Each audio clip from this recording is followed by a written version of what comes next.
congolais wa moderne mbote na bino lelo nakotalisa bino lolenge ya kosala recette nanga oyo nasalaki mingi na année 2015 na année 2015 recette wana ezalaki recette nanga signature oyo napresentaki na baclient ebele mpe basepelaki nango ezali kishi ya makayabu mpona kosala kishi wana tokozongela makayabu na biso oyo bomonaki na video oyo toutaki kosala ya lolenge ya kolongola mungwa na makayabu lelo tokozala na besoin ya pâte feuilletée mpona kosala kishi wana tokozala na besoin ya makayabu desalé omoni makayabu wana ezalaki nanu na mungwa todesale yango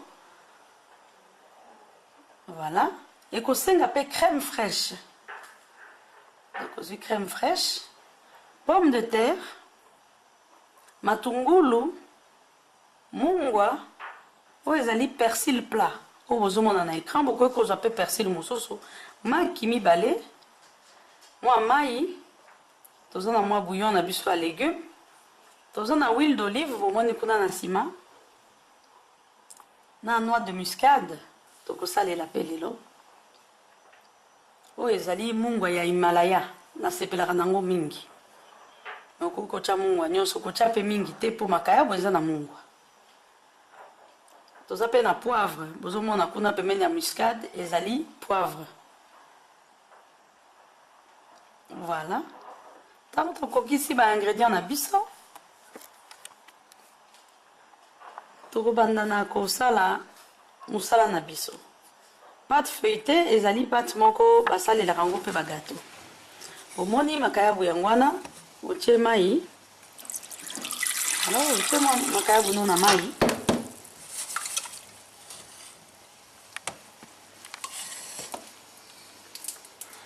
wana lokola otie mai ekosenga ke otokisa makayabu yango voilà tokoki kotya mwa bouillon na biso ya légume mpanzi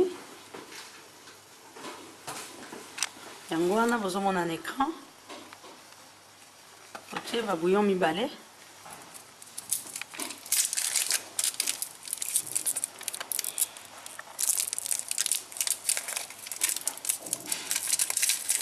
voilà toyei kotya mai à peu près quantité yenge totie na nzungu wana mosusu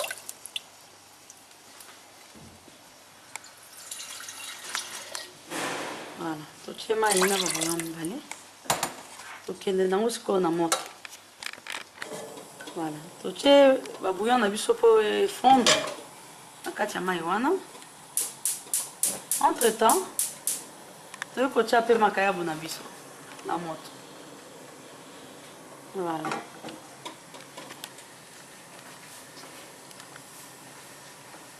donc sikoyo toza na mai ezotoka na babouillon mpo tocreye bouillon moko ya légume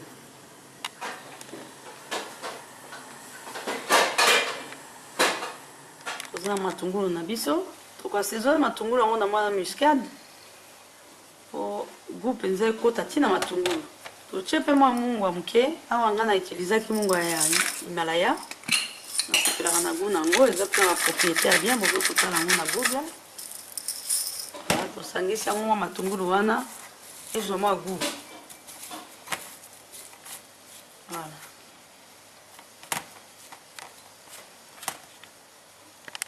entre temps toyaki na mwa kikalongo na biso mpe bomoni yango deja na mopanzi eza wana na mwa huile d'olive nayebi te soki ezomonana na écran kikalongo yango wana na mai wana oyo bomonaki ya bouillon tokisi ba pomme de terre oyo tokataki yango barondele pomme de terre ezotoka na kati ya bouillon mpo ezwa goût likambo ya recette oyo ifo baélément nyonso eza na goût voilà huile d'olive yango wana voilà tozoya kotya huile d'olive moke vraiment moke matungulu na biso tokotya yango na kati wana tokozela moke ebanda kozwa mwa coloration baloli matungulu yango eza deja na mwa goût ya muscade na mwa mungwa oke ntango ekende okutana na le reste ya ingrédient kozwa goût ya matungulu ya goût ya mabe matungulu ekomi deja lolenge po ekoma ozomona yango wana na écran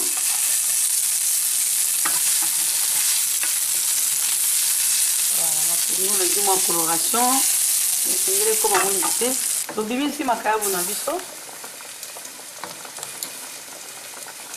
ni tokaki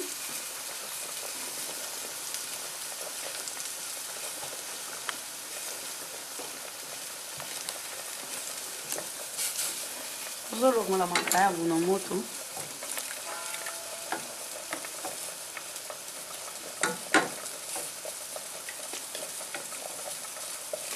na moment tozolongola na pomme de terre ezobela tovérifie mpe pomme de terre na biso il faut toujours kozaka ekenge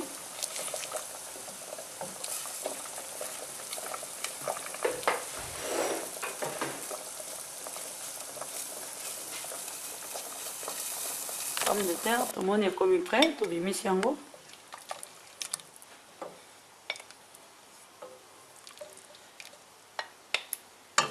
tozolongola yango na moto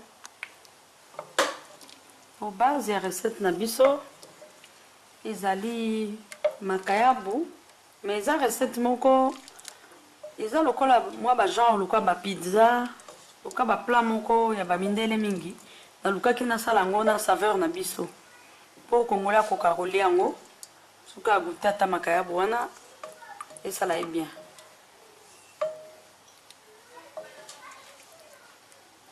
voilà tozolongola ba pomme de terre na biso ezalaki lokola mwa barondele tobombi yango pembeni makayabu na biso topanzi yango tolongoli mikuwa toemiete yango ndenge balobaka na lopoto voilà makayabu yango wana déjà sikoyo ekomi bien propre maki na biso na persil na matungulu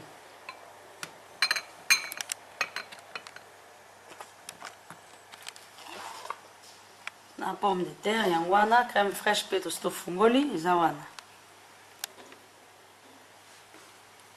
omoni mpe mungu ya poivre na muscade eza pembeni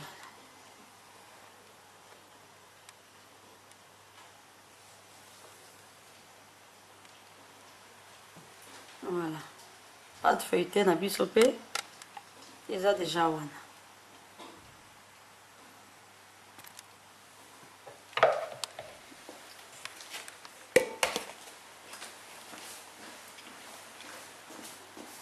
tobanda na kozwa maki na biso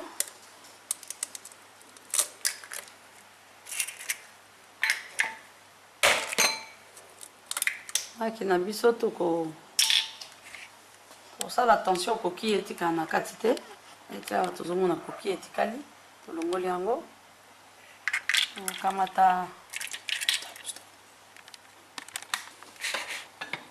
fouet na biso tobatre maki na biso lokola basalaka omelette po maki eza bien mélange yango mosala ya maki na recette oyo ezali po recette ekangama po ekoma te pomme de terre ake nzela na ye likayabu ake nzela na ye eza lokola cole totie crème fraîche na biso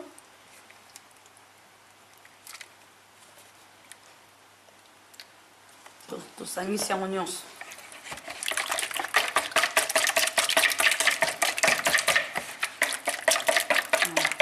ntango tosali mélange kitoko tokoki kotia siko persil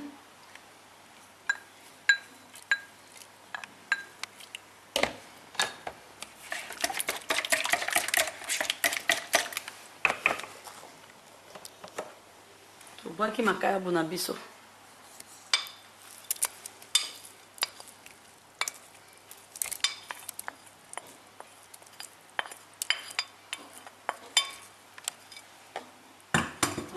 tozo mélanger ce qu'on a l'autre. Et là, je commets moi kilo pour tout ça à fouet. Je vais mélanger. J'ai ma tungulu wana ezwaki penza goût ya muscade na mwa mungu ya moke ya Himalaya. Wana eza na goût nango déjà ya bien. Sangisi yango nyonso. Sangisi yango nyonso. Pourquoi bakisa mwa de muscade eza déjà banika otie yango moke mwa poivre blanc esalaka mpe bien otie mwa poivre na biso voilà.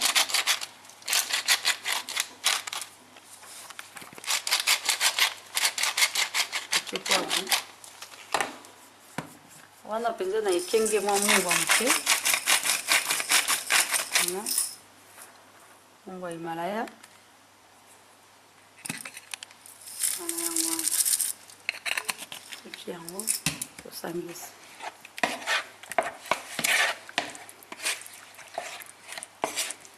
Mélange nyonso wana ezali mpona kosala base ya quiche na biso.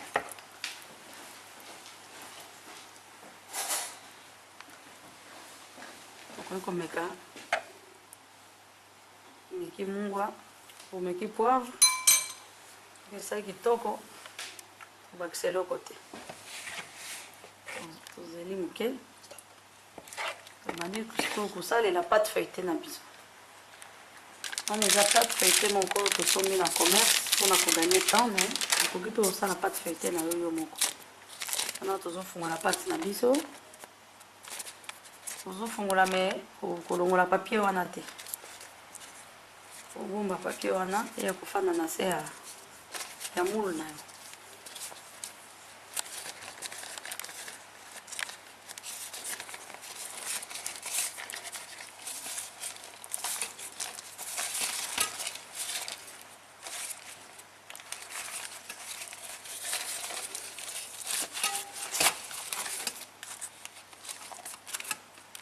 On les pâtes feuilletées na biso, to bombi papier fanda na se. Papier wana eza nécessaire mpona koempêcher préparation na biso ekole. Sikoyo kotia pâte yango kokole bamadusu soki tokute na madusu soude moke. Voilà.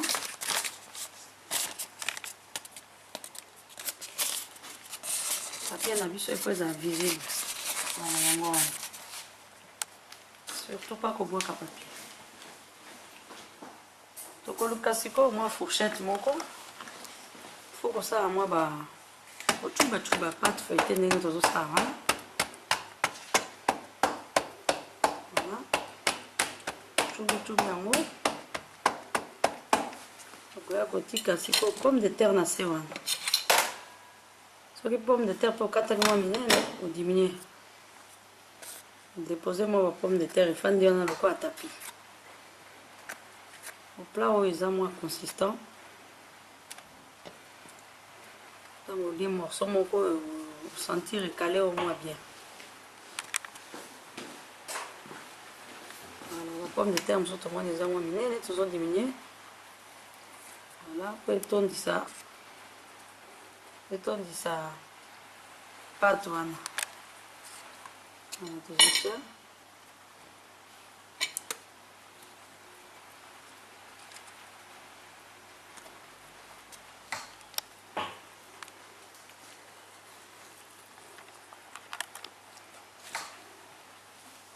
Toujours la pomme de terre na biso.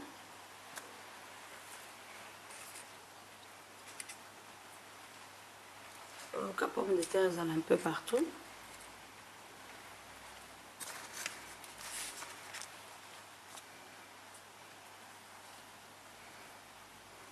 Voilà. Pour couvrir ma trou.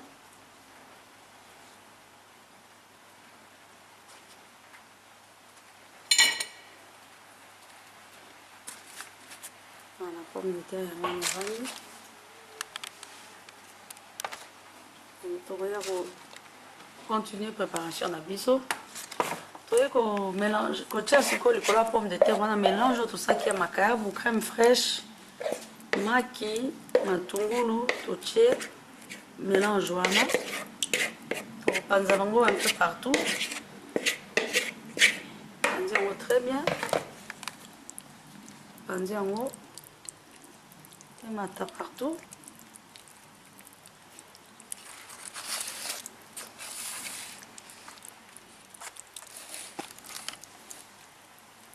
Voilà. J'ai mélangé la biche dans moi.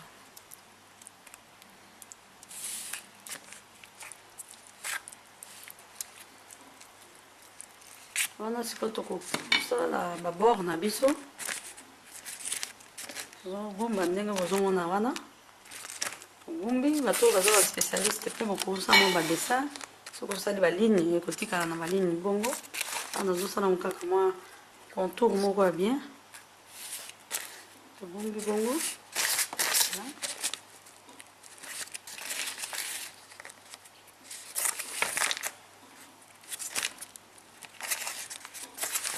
Voilà. Bongo nyonso tout contour nyonso tobombi. Voilà. Alors c'est pour papier peut-être etikali likolo. Pâte efandi kitoko. Tokokata ba papier nyonso eza excellent. Kata yango très bien. Avant ya kokotisa préparation na biso na feu.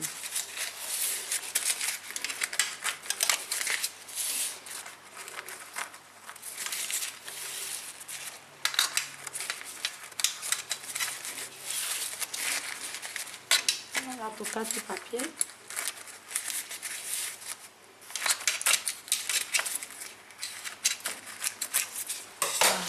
Voilà. Quiche na biso eza prête. Tokobakisa mwa supplément à persil.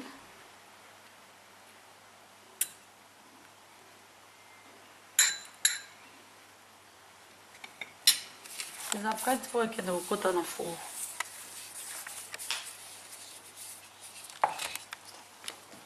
Kotisi yango na four. Tokoki kotia four na biso tostopelisaki yango na 180 degrés. Non, nasalelaka mingi 180 degrés.